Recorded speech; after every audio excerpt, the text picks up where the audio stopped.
Hello, and welcome to another no-fault marriage episode of We Only Look Thin. My name is Katherine Weigel, and I am one of your hosts. I am a Tiny Habits coach. Yeah. I have lost about 140 pounds, Ooh. and I am partially responsible for this marriage to my co-host, Donald Weigel. You threw me off with that. I have lost about 100 pounds, and I'm also partially responsible for this marriage. I endorse this message or something. Thank you. But we've lost a lot of weight, but we rarely talk about how much weight we gained. Yeah. No, we spent a lot of time gaining weight together. Yeah, right? we sure did. I don't think that we intended to do 2 episodes in a row regarding spouses and partners in marriage, but we received an email about it, and the timing was just good. Last week's episode was all about how to navigate a spouse who wants nothing to do with your weight loss and fitness journey. And this week, we're going to talk about what if you're enabling each other. What? But Yeah. but I'm not responsible for any of this. This is all your thing. Wait, I thought it was all your thing. What? Oh my goodness. Oh no. It's sort of like this podcast. I thought it was your idea to do it. I know. Well, you bought the mics like way before I even knew yeah. I wanted to do a podcast. That's true. So but- this is all my fault, I guess. Yeah, whatever. The negative reviews are your fault, and the positive reviews are mine. But Yeah. But we have listeners, and some of them have names, and some of them have email addresses. And this episode is about something about that. Many of them have access to the internet. Yes, they do. So we got an email from a listener named Ruth. Hello, Ruth. Hi, Ruth. I think that's short for ruthless. Oh, yeah. Wouldn't it? I was actually trying to think. I was like, what is Ruth short? Ruthless. No one says anyone is full of Ruth, but Yeah. this episode is full of Ruth. So. You're full of Ruth, or you're ruthless. Yes. Yeah. Well, hello, Ruth. Hi. She says, "Hi, Katherine and Donald. New-ish listener, first-time emailer here." I like that. And then she says she found the podcast via a question someone posted about the best weight loss podcast in Jordan Syatt's Inner Circle Facebook group. Well, whoever posted the list of best podcasts and listed us clearly has wonderful taste. And then she makes a Three Amigos reference to El Guapo a little later. But the heart of the question is, in one of the episodes I recently listened to, you said you both spent years enabling each other as far as eating. Yes. Truth. Have you already done a whole episode about it and how you overcame or stopped it? The answer to that question is maybe. Maybe. I think if you put all 200 episodes Yeah. together, there's probably something in there. It's also possible we've done it and just don't remember. Yeah, I because remember the it's early been- ones. It's been 4 years and we're getting old. Yeah. Well, I'm getting old anyway. My husband and I struggle with just going, I was thinking about ordering pizza, and the other person going, sage nod, I approve this message. Yeah. In fact, I think it might be the biggest weight loss obstacle we've not really addressed over here. Anywho, thanks for your time and for being an inspiration, Asian. You didn't mention that her husband's name is Chad. Yeah. His full name is Chadless. Well, I was trying not to overly identify. She put it in there. Yeah, that's Chad. true. Yeah.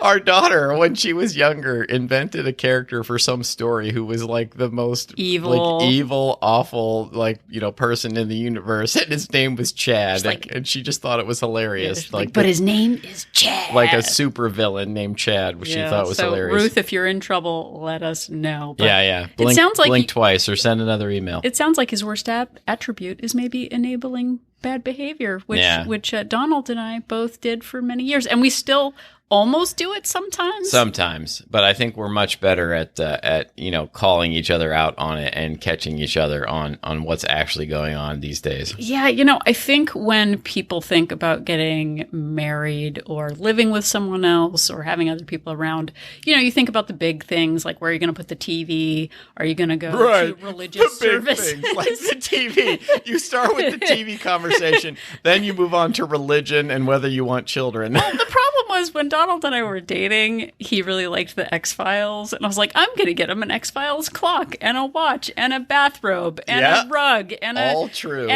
And then when I moved in, I was like, oh, I didn't know I was going to have an X-Files clock. That's right. And then it's all here. And it's very precious to me because you bought it for me. Yeah. And I was like, well, what if we got a new clock that didn't have X-Files on it? So anyway, those were the big things I worried about at age 22 when we got married. But no, you think about like who's going to pay for what and what can we afford and that kind of thing. But the food part of it is just kind of like you never really have a conversation. Maybe it's about kids, where to live, who's going to work. Right. But like the food thing just kind of happens. But two things have just occurred to me. You were way too young to get married. Oh, way too young. When we got married. No, that was not a good idea. You should not have done that. And number two, if you combined the years of marriage that we have together, we have like almost 200 years of marriage experience so between much us. Experience. Yeah, if you add it all up. But, you think about those kind of big things, but you just kind of fall into patterns of behavior that you don't maybe necessarily talk about, especially if you weren't super responsible with food choices beforehand. Yeah. Which neither of us were. But when you start dating, it's all fun and games with, oh, let's go out to eat. Let's get drinks. Let's go out to brunch with friends. Yep. Let's like food things. And all of that it. kind of never stopped with us. Well, and I think that I have a tendency to, and even now it's usually the first thing I think of is when there is an event or gathering or something, my first thought is to the food part of it. Like, I'm like, oh, this will be a really good excuse to eat some food. Yeah. Like, that's the first thing that comes up. And so I think you were like that too. And, we sort of dragged each other into that on, time and time again. Yeah. And I think too, there are relationships in which people come into it with healthy choices and good boundaries. And that is not something that we really focused on. So I think the two of us together just sort of did this Ouija board approach to like, well, I didn't buy it. I thought you did. Like, I thought you wanted that food. And, but it starts out with sort of the scripts that we grow up with. Like, I lived with my grandparents and my grandmother made these meat and potatoes meals every night. She would make this big dinner, but she would start at 2:30 in the afternoon. Right. And like maybe, and Ruth and Ruthless and Chadless, I don't know how it started for you, but for me, Donald would come home and I would be like, okay, I'm going to make this big, delicious meal for him. And it would take 3 hours and he would get home late. And then I would just be kind of annoyed that I had be spent. In a delightful, I was wonderful the worst. mood. Oh. I was the worst. And I, as a dutiful husband, though, would eat all of the food. Yeah. Because that's what I thought my responsibility, my place in that whole thing was. But maybe it starts out with like one fancy dinner that you make, and then you find that it's exhausting and impractical because you both work. Yeah. And then you're getting dinner out on Friday nights, and then, maybe it's the middle of the week you're also. And then also, what if on the weekend we went out for brunch with friends? And then going out to eat just becomes the norm. Yeah, and well, it felt like, I don't even remember that time at the beginning where we were trying to like cook or eat anything healthy. It just felt like, in my memory, it's just a blur of like getting takeout, or delivery like all the time. Well, I remember I didn't really know how to cook very well, and you were vegetarian. I don't think I was at the time, but I just made like a pound of pasta a night. And I remember at one point you just going like, I can't eat any more spaghetti. Like, I can't do it. Which is so funny because that sounds really good right now. All I want right now. It has been forever since I've actually had spaghetti, actually.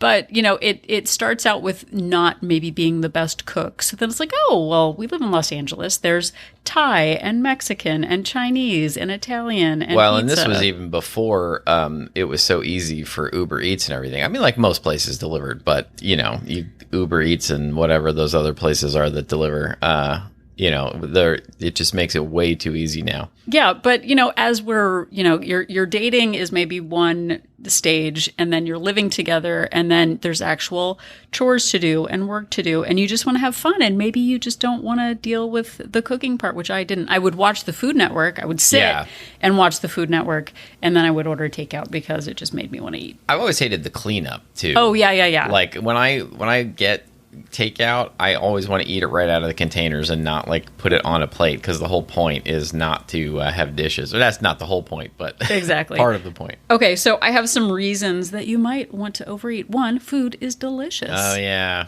Yeah, there is that. That's a problem. Yeah. But, maybe you've got some family recipes that you want to bust out at first, or maybe you want to honor your family tradition by eating other people's pierogies that you buy from their restaurants. Yeah. You're tired from work, like Donald said. You don't want any cleanup. You have 2-for-1 coupons. 2-for-1. You got a 2-for-1 Tuesdays, and the garlic knots and the cheese It's like bread. you can't afford not to do it. You know what I mean? That's really how we treated it. I know we're joking, but that's how we treated it. True. We want to support local businesses, right? You want to try out the local place. That's a good thing. Yeah, buy local. Also, Farm to table. get your money's worth. We were basically the most benevolent people in our community, wanting to to support local business. Also, the money's worth part is like, well, we're going to get Thai, right? So we might as well get the tofu tower, and we might as well get the side of egg rolls. Right. And then we might as well each get an entree. And you know what? We really also both want this other entree. So why don't we just get a third entree and then get rice and then get naan? For some reason, the Thai restaurant also has naan. But Right. like, get it all. We might as well, maybe there'll be leftovers for tomorrow. Well, and the like unlimited trips to the salad bar option, well, that's a bargain. Like you can't not do that. Unlimited breadsticks. I have a good friend whose parents used to get angry if he wanted to order mushrooms or onions on a pizza because it was the same price as the meat. Like, Yeah. he would get really angry, but the meat is the same price and it's such a better value. Oh my gosh. But we used to do that. It was all about the tanking up because, I Yeah. can't make a pizookie at home, so we might as well get it out at the restaurant. Well, and I know this is not really the topic of this episode, but I had a real fear of being hungry. Like allowing being hungry. Like, so I would just, I was sort of raised with this idea of eat at every opportunity because you don't know when you're going to be able to, have a chance to eat again. And it really felt like I spent my life trying to just, make myself as full as possible for that fear of like, well, maybe I won't be able to eat for 2 or 3 hours. Yeah, well, and that's where you and I are different because I just like to eat food. I didn't need an extra reason, but There's that too. No, but like you definitely grew up in more of a place of like, hey, we're doing a long drive, we might as well eat now and that kind of thing. So, but the other part of this, and this is kind of where it goes back to Ruth and Chad, is the like nobody's really making the decision about what you're doing. Yeah. And we would do the same like Sage, Nod, Ruth and Chad theater. We're basically the West Coast Ruth and Chad in the like, well, do you want to get takeout tonight? Oh, well, do you want to get like the appetizer? Like, are you kind of feeling like an appetizer? Yeah, the cookie pie looks pretty good, but what do you think? Do you want that? Well, I don't know if I want it, but you have to order it 30 minutes in advance. So why don't we just order it in case we want it, and then we can take it home? Yeah, that's a really good idea. You know what? Like, do you want the bread basket? It's just always that tone of that sly look, and that still happens sometimes when we have, we don't get bread, but then it's like, oh, okay, like I don't want to be rude. Maybe our daughter wants it, and then really it's just for me. Yeah, and we would do the thing over and over again where one of us would try to go on whatever diet we were on, whatever diet fad at the moment. Like one of us would try and do it, and the other one would just, I would be doing something, or Catherine would be doing something, and I didn't want anything to do with whatever diet she was on, and I would just be like, I'm exhausted, I need to get takeout. Yeah, and you would do it, or vice versa. I would be, okay, I've been so hardcore on this diet for 3 days, and then, you would be like, I just want to get takeout, and I wanted to make you happy. Oh, you're such a good husband. Such a giving husband. So I would say, yes, let's do it. And then I would just give up on whatever diet I was doing because of one meal. Yeah. I just did not have the right mindset and focus to be able to go back onto a plan after that. Okay, so whether or not this is a spouse, a roommate, a family member, whatever, you get into patterns of behavior where really no one is taking responsibility because no one wants to be the bad guy. And really secretly, you just want a reason to eat. So here are a few more things that I see as a pattern in our relationship, or at least I used to. So first, no one is making the decision. It just sort of happens. It's that Ouija board. I thought you wanted it. I wanted it. No one's taking responsibility. It's no fault.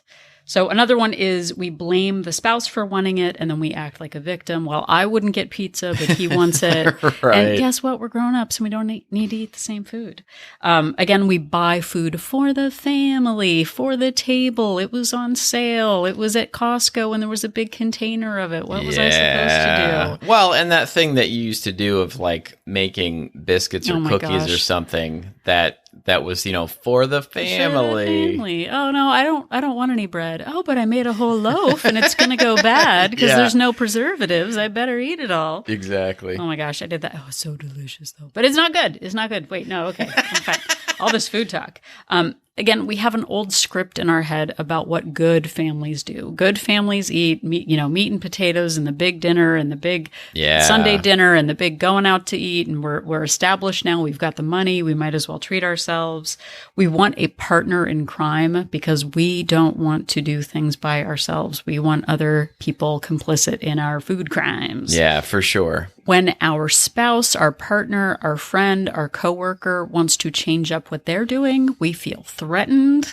And so we do everything we can to sabotage them. Oh, I made your favorite peanut butter balls. Oh, I got us cocktails. Yeah. And I think that there are so many levels to that too. I think on one level, there was the period where I wanted nothing to do. Well, the many periods where I wanted nothing to do with trying to eat healthier because I just wanted to indulge all the time. And so I didn't want you to make me feel bad about it by trying your best. So I would try and sabotage you. And then there's the other thing of like, well, and I don't know how much I really felt like this, but there's always the like, well, if my spouse gets into really good shape and starts eating healthy, they're going to find somebody else. Like I think that there are so many layers to that, that would cause you to want to sabotage the other person. Well, and I used to think that you would do things at me. And vice versa. Like he was going on a run at me or he was counting his points at me. Right. Instead of just being like, no, I feel really terrible and I have indigestion all the time and I want to try to make some changes. It felt like an attack instead of an investment. Yeah. And if I hadn't actually, allowed all this to go on, maybe I wouldn't have gotten type 2 diabetes someday. Oh, boy. Yeah. But the final one is, and I think that, a lot of people maybe have like issues they're trying to tamp down because of why they're eating. I've always loved the taste of food. I've enjoyed it right now. I've enjoyed it all the time, every day, every chance I get. It's always a party. It's always about right now. And it was never really about, we've talked about this too, about like deciding what was important and making healthy choices. It was just, let's live in the moment. We're grown-ups with our own bank accounts and let's eat all the food. That was kind of the end for me, is that it felt good in the moment until 20 years of doing that. Yeah. Suddenly again, it was the diabetes and the poor health and the, real emotional issues that went along with eating so badly. Yeah. And I think that it was, also had to do with things that weren't just food choices too. We would sabotage each other for going to the gym. We would, one of us we would get into the habit of maybe going to a gym 3 or 4 or 5 days a week even. And then one of us wouldn't feel like going and the other one, even though I could have just gone, because that's a thing that you could do, if your spouse doesn't want to go to the gym, you can actually, go by yourself. I would just decide, well, if she doesn't want to go, I'm not going to go, or I would talk you out of going. Yeah. Yeah. We made very many excuses. I'm sorry about that, Donald. I did a lot of that. I am also sorry about that. But, look, we've managed to get it together. Yeah. So, but we would also do the thing where where we would, get the other one to stay up too late or have that one more Spend drink. the money and indulge in the thing. But I think, as we've, spent half of the episode, I don't know how much more we have to go, but here we go. We spent a lot of time tangling each other's habits up together. And the next part is going to be about solutions, about how to change that. And I want to make it clear that we didn't do all of this at once. The suggestions we're going to give, it kind of unfolded over time, but we are giving you the benefit of hindsight. We're going to throw out a bunch of things that you can do and just decide on a couple that might make sense to you, places to start to change your habits. Yeah. When I started this, I just wanted to focus on learning to count calories and learning to move a little more. Like, I didn't even really think about the mindset part, except for the one keystone, which there is no finish line. That was really an epiphany for me of like, hey, we're not just, I don't need to just go on a diet. Like, I need to change my lifestyle. But in hindsight, one of the most important parts of this, in my opinion, was figuring out how to be honest with myself and honest with Catherine and therefore honest with each other about our food choices and why we were doing it, and spent years and years trying to absolve myself of guilt and shame by blaming it on all of these external factors, one of which was Catherine deciding that she wanted takeout or that she wanted the appetizer. Well, if she wants it, I just want to make her happy. Yeah, and I also spent so much time blaming my work, my family, my circumstances for the way I was eating. I would blame my boss. I would blame my coworkers. And like Donald said, getting to the point, and I think it is where I started, of just going, I want to eat this because I don't want to deal with my feelings right now. I want to eat this because it tastes good. It has nothing to do with Donald. And that small shift of just taking responsibility for your own food choices, I think really matters in making a long-term change, because I've said it before, I was a victim in so many different parts of my life before. I was just like, well, I'm just going with what everybody else wants to do instead of making choices that benefited my own health. So I think that mindset thing of I want an appetizer, I'm not blaming Donald for it, I think is a big deal too. Yeah. And even, things that didn't necessarily have to do with Catherine, not to get off on too big of a tangent, but all of those, like, I had a hard day, I deserve this. Yeah. And it would carry over to you, if we're talking about enabling each other. I would come home from a hard day of work, or she would come home from a hard day of work and, be like, I had such a hard day, I deserve this food. And what we were really doing was sabotaging our health, right? Rather let's get cocktails. Hey, let's get your favorite meal. Hey, let's go get pizza as a reward. Yeah, exactly. And realizing that you're doing it, and then therefore, if you have to own your choices, it makes it a lot harder to actually go through with it. Yeah, exactly. So a few things that, and I don't know if these are going in order of how we started or not, but I think one of the big things to really consider is the difference between eating outside the house and having an indulgent meal. Yeah. I used to see, if we're getting takeout, we might as well get the apps and the entrees and the sides and the whatever. That was just the volume, get your money's worth. There's a difference between that and actually planning an indulgent meal. Now I see the convenience of not having to cook, not having to make dishes, not having to get food, not having to prep, as like, oh, hey, I could save a lot of time if I just got a Chipotle bowl from Chipotle and it fit my calories and I didn't have to cook. Hooray. It's not and the chips and the guac and the soda and the churros and the whatever. Eating outside the house serves a purpose. We're not saying don't ever eat out, but like, hey, we don't have time to make dinner. You know what? This will fit my plan. I can get a Happy Meal done. And there's no, like indulging. It's just eating outside the house. And most restaurants these days have to have their calorie counts out there, or at least, many, many of them. So you can find them on the internet. You can find them at the restaurant. So you can actually come up with a go-to, like, I just don't have time. I just didn't grocery shop.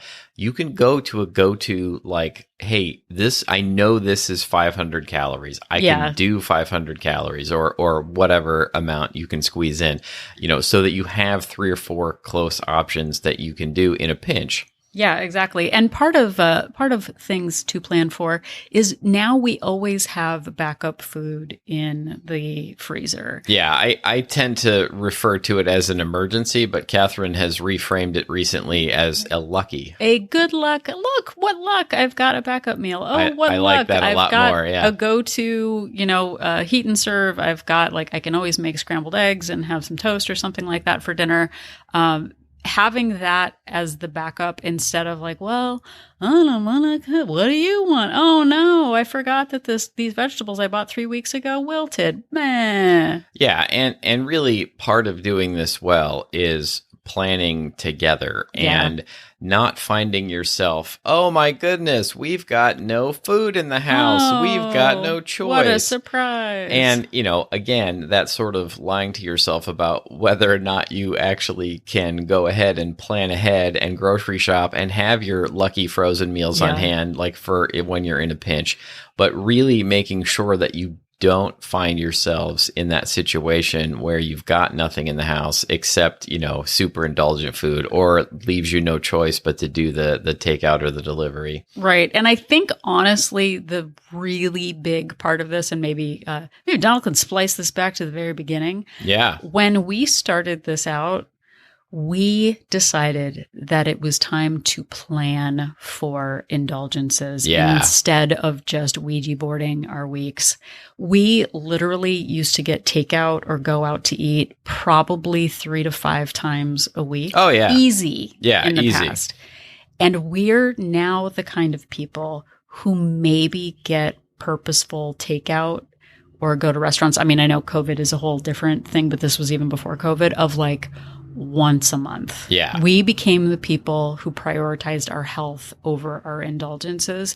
And it was a big shift for us. But we eat pretty simply now. And then we plan ahead. Literally, we plan ahead for oh, hey, the Super Bowl's coming up. Oh, St. Patrick's Day is coming up. Oh, a friend's coming in from out of town. And we put those on the calendar as things to look forward to instead of the random, oh, well, I don't know what to do time. We're adult people now. We can plan ahead for things. We know that days happen and food happens. And we have policies that we don't just spur the moment. And this is something that we've had to talk about together and come to an agreement upon. We don't just on a random Thursday decide we're going to go out to eat or get delivery or whatever. It has got to be on a specific day. And look, if you don't want to go cold turkey, so to speak, you could start with, hey, we only order takeout on, blank night a week. We only, do it on, we only go out for breakfast on Saturday morning. We don't do it, 3 or 4 times a week or whatever you're doing now. You can gradually dial this back. We're basically at a point where it's holidays, special occasions, somebody comes to town, we don't do it other days besides that. Yeah. And for us too, I think part of that of the we used to do it 5 to 6 times a week, whatever. If that's too much, be okay, we're going to pick 3 days. It doesn't have to be, we decided to sort of do a zero tolerance policy. Yeah. But for you, if it's okay, let's try 3 days a week. Okay, now 2 days a week and dial it back a little bit, or plan those okay, I'm going to get McDonald's, but it's going to be a Happy Meal. I'm going to get whatever, but it's going to be, I'm not going to get the extra sides. And we decided on a no tolerance policy partially because, diabetes forced my hand. My health was at stake, in a very serious manner. So I felt like I couldn't eat out at all. But if you have the time to stop the diabetes from starting in the first place, you can gradually, step yourself back we suggest with calories or with increasing exercise. Right. So other policies that I had, because, and we'll do another episode on what I used to do in the before time, but I have a policy of no alcohol on weekdays. Oh, yeah. I have a policy of only 1 donut, never a dozen. We are 3 people in this house. We do not need a dozen donuts. Yeah. I only get a tall drink at Starbucks. I don't get the super duper giant size. We don't randomly go to donut shops during the week or get coffee and get a pastry. A Tuesday is not a good day for a pastry. It's if we're going to go out, we plan it in advance. If I get a decadent coffee, I don't get a decadent pastry. It's one or the other. These are just just policies I've made for myself. Yeah. Another huge one is, and we've talked about this before, is if we go to Costco, we never buy bulk treats. We buy single serving. Yeah. The most expensive, inefficient is what we do. We buy bulk of vegetables and of like protein and that kind of thing, but we never go for the bulk, low cost treats because it's a value. It's going to go stale if I don't eat the 7-pound tub or whatever right now. Yeah, absolutely. But we get single serving bags of chips and of nuts and of, anything that we might have trouble moderating. We get the single serving. I also have a policy of no sweets until after dark because daytime random indulgences lead to all day indulgences. Yeah, absolutely. And as Donald said, have 2 or 3 places that you can get reasonable takeout that are just eating outside the house takeout. I can get sushi. I can get a Happy Meal. I can get a Chipotle bowl. I can get a kids meal. I can get a protein, but skip the sides. We can have it all. I hate this platitude. I feel like it should be on a poster next to a cat hanging in a tree. But like you can have it, but having it all at once gets you really bad results that you don't want in the long term. So if I get one decadent thing, I'll get a healthy thing. Or if I get an appetizer, I won't get a dessert. Make some policies and talk about it together because honestly, it is easier to do it when the people you're with do it. If you're around people who are drinking every night or getting the appetizers and eating indulgently, it is harder to stick to your own goals. And I think that is a great segue into the next point that I wanted to bring up, which is one of the things that I've learned over these many years of marriage is that it is okay to do different things. Yeah. We don't eat the same foods. We don't, we do a lot of the same exercise, but we don't do all of the same exercises together. And we have different plans. We have different timings on things. And that is okay. Like we are married and we are partners. We are partners in life, but we don't always have to eat exactly the same meals at exactly the same time with, and if there are, foods that are going to be better for you to stick to your plan, it is okay. You can eat them at the same time. You can time it so that you're eating together, but you don't have to make every meal together so that your partner's not making that food that causes you to reel into madness later. Yeah, exactly. You can also, speaking of different exercises, there are things that I like to do that Catherine doesn't and things that she likes to do that I don't, but we can really connect on the things that we do like to do together, like rebounding and watching the same TV shows or going on, on the weekends. A lot of times we'll go on these long walks together. And, we really connect and bond over those things. So focus on the things that you do, but it is okay if you're not doing, if your partner wants to go to spin class and the idea, makes you nauseous, do what you want to do. Yeah, no. And I think that letting go of having to do everything in step with one another really helped because Donald doesn't eat until 2:00 in the afternoon, and that works for him. But for me, I like to eat later, but I don't have that defined time. And letting go of like, well, I'm going to let Donald down if I don't do exactly what he does. It was really freeing to see that we could support each other and cheer each other on, but have different priorities. There are times when he has planned for an indulgence and it doesn't fit my plan. And so I abstain or go like, oh, you know what? I'm going to skip having alcohol tonight. Or I know you're getting that bigger treat, but that's not, I'm going to wait until Saturday to get mine. Being independent of one another, but supportive was really helpful. Yeah. And there was a time when Catherine and I were both vegetarian at the same time, both vegan at the same time, but Catherine is not vegetarian and I am, and our daughter is not vegetarian. And so it makes a lot of sense for us to make a lot of separate meals also. And it just works better for me to make my own stuff than it does for her to try and figure out what all three of us are going to want to eat. Well, and it's not, I think we get into norms about who does what chore or whatever. We just co-eat now. He eats his food, I eat my food, and it is not a value judgment on how good of a wife I am or how much he loves me that he's not eating my food or eating my food. Right. But what's important is that we are together and enjoying things. If you go out to eat, you don't order the same thing. So why at home should you have to? I know we're privileged because he has time to make his food and I have time to make my food or whatever, but we just co-eat. We don't necessarily have to eat the same thing. But part of another thing you had talked about rebounding or going on walks is we've become the kind of people where if it's close enough, we will walk to a restaurant or we will walk to go get coffee instead of driving. So it's kind of like, oh, there's a cafe that's 2 miles away. Why don't we walk there and get coffee and omelets and then walk home? And so we're kind of adding in exercise and a destination instead of just driving there and, getting the most indulgent food and then coming home and napping. Yeah, absolutely. And another thing to think about, which is, good as a couple and also good as an individual, is think about creating a lifestyle together. Yeah. Rather than just, hey, let's try this, whatever, fad diet is popular right now.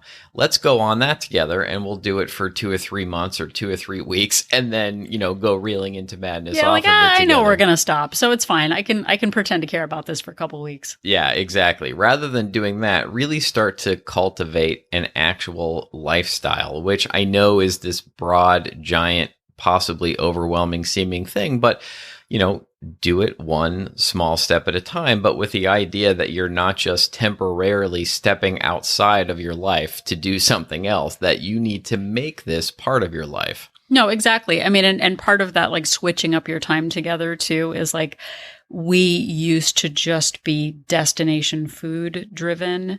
And now food is typically not the main reason that we do something. Or if it is part of the plan, we decide in advance what we're going to get. If we're going to like food used to be the reason to go to places. And now we're the kind of people who prioritize hikes and walks and activity and really planning out if we're going to go do something, having a small indulgence or sharing something and not just making it 100% about the food. And before it used to be like, oh, we're going to a wedding in New Orleans for the food. And oh yeah, if we show up to the wedding, whatever, but like really we're going for beignets. True story. Oh unfortunately, I think we just did nothing but ate and napped. And there were people there who were actually doing like the New Orleans Marathon that morning. And we were like, we're going to get beignets. Yeah. At the time that sounded crazy. Yeah. Why would you do that to yourselves? I think, the last thing that I want to talk about, I don't know if Catherine has other things, is one thing that we've also really done to get out of the enabling one another is to turn it around and use it to our advantage. And we now really talk together about growth mindset with each other and reframing things and talk about the future that we want together. Like, we want to be able to be physically active well into our old age and, still be able to go up and down the stairs, still be able to carry our own groceries, still be able to go on vacations and enjoy ourselves and see all the sights without being exhausted. And look, who knows what's going to happen, 20, 30 years from now, but we at least have a focus on being able to do those things rather than just, eating ourselves to death. Oh my gosh. We could have written a book called like Napping Around the World, where like all the places we slept off food hangovers instead of seeing the sights. 100%. Ugh. But that whole like really thinking about our futures together in our 20s and 30s, it was just kind of a game. And now I realize, especially after Donald got the diabetes diagnosis, of like, I want us to be healthy and active.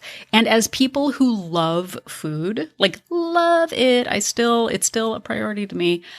Being able to figure out, how can I make this work? How can I indulge, but not sabotage myself and sabotage Donald? We are in such a healthier place in our marriage because we're not trying to drag one another down all the time. We're trying to lift each other up. And sure, we occasionally get a breadbasket that we hadn't planned for, or we go away for a long weekend and maybe go off plan a little bit, but we get right back on. It's not 6 months later. It's not after the next diagnosis. It's an indulgent weekend, not an indulgent life.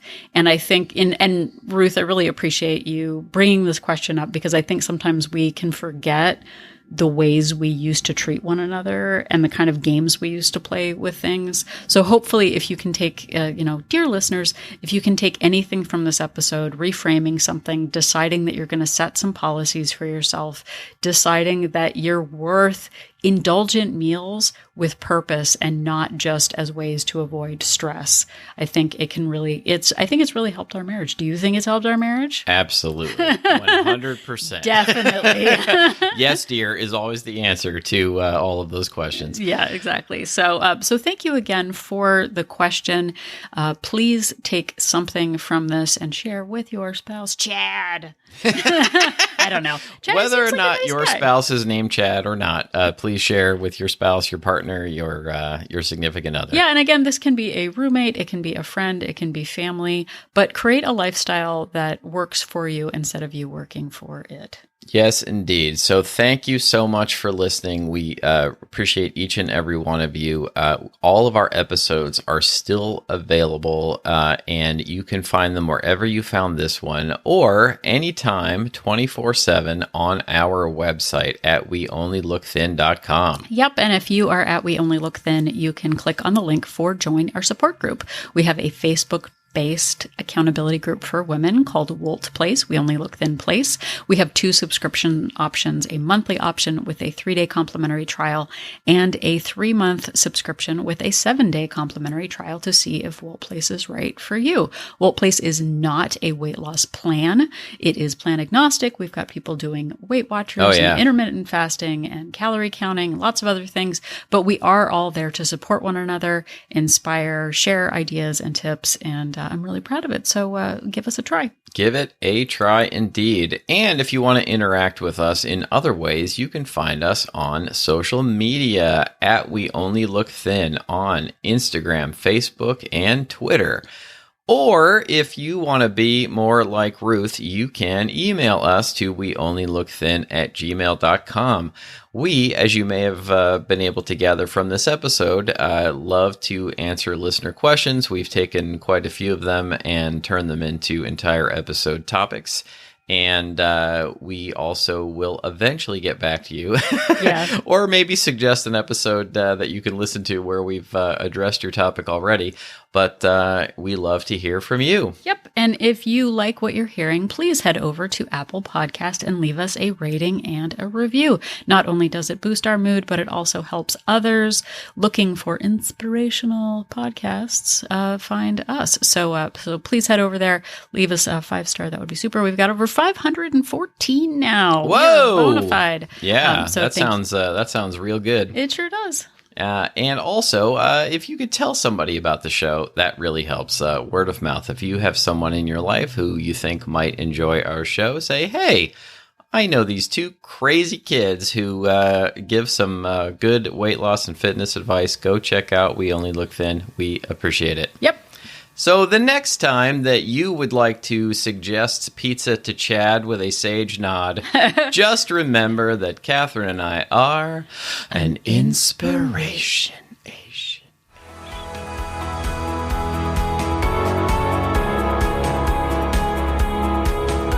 The information that you hear on this podcast is for informational purposes only. The hosts are not medical professionals. You should always consult with your doctor, nurse, or other certified health professional before beginning any diet or fitness program.